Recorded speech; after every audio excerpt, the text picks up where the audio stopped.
Hey, what's up everybody? What is up? We're here to review our Bush Company 270 XT awning after using it for the last 2 years. 2 whole years we've had this thing. The video where we installed our awning when we first got it was the first video we ever made.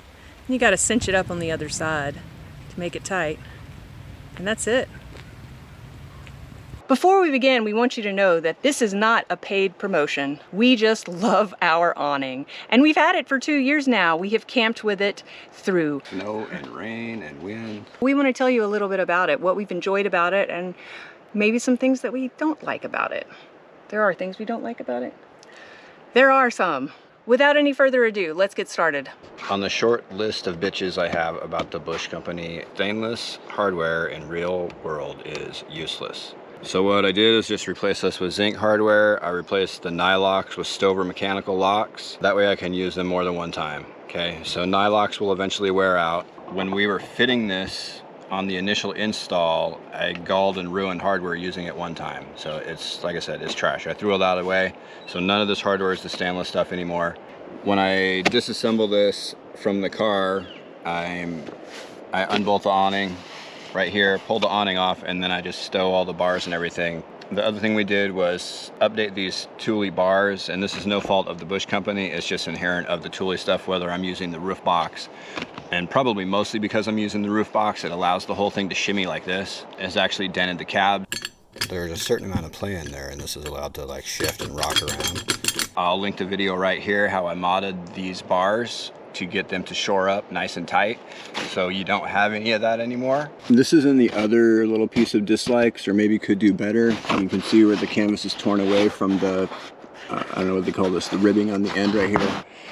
And it's just probably that it's a stress point or whatever. It was just a little bit short. So really the big thing with that is it leaves potential for that to run away, but it's not really like leaking or anything, so not a huge deal. And then while we're on the subject, I thought this was, the way that this piece attaches right here is potentially questionable too, just because you're kind of pulling it at an angle away depending on how that is. That could have been maybe like wrapped around the end of the deal here to clean that up a little bit or whatever, but all in all that strap's been fine, depending on what you have to hook to. So those are really just kind of my two construction bitches on this thing. What we like about it is that it's really easy to deploy. Now that we've had it and camped with it for a while, we are really impressed with how great this material is for reflecting the sun.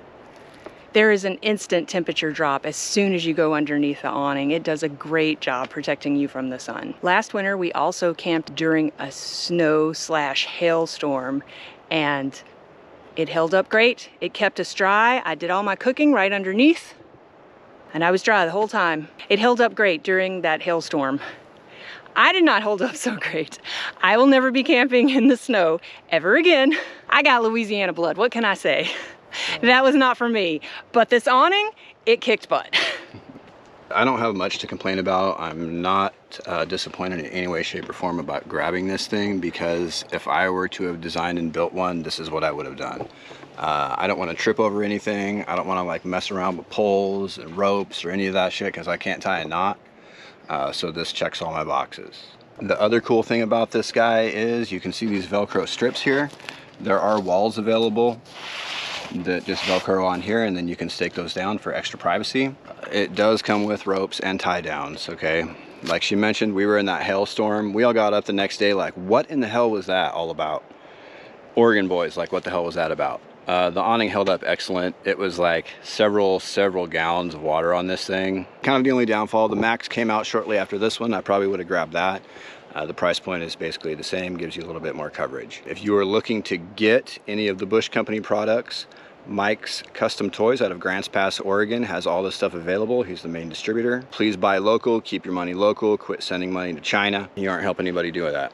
All right, so if you want the most bitchin' awning available, get the Bush Company. You can do monkey bar swings off it, they said. I'm not trying that. Besides the 270, the Max, they've got the 180. They have all kinds of cool different products. They've got tool rolls for your kitchen, things like that. So check out the Bush Company. It's really good quality stuff. Dean was a hell of a guy. We got the chance to meet him at the Pacific Northwest Overland Expo. And like she mentioned, I'm not gonna ever push anything that isn't something that's super dope that I wouldn't personally use. I just wanna get that out there. I don't use shit. I'm gonna tell you if something's shit, and I won't ever push shit. So, thanks. Peace. The video where we installed our awning when we first got it was the first video we ever made.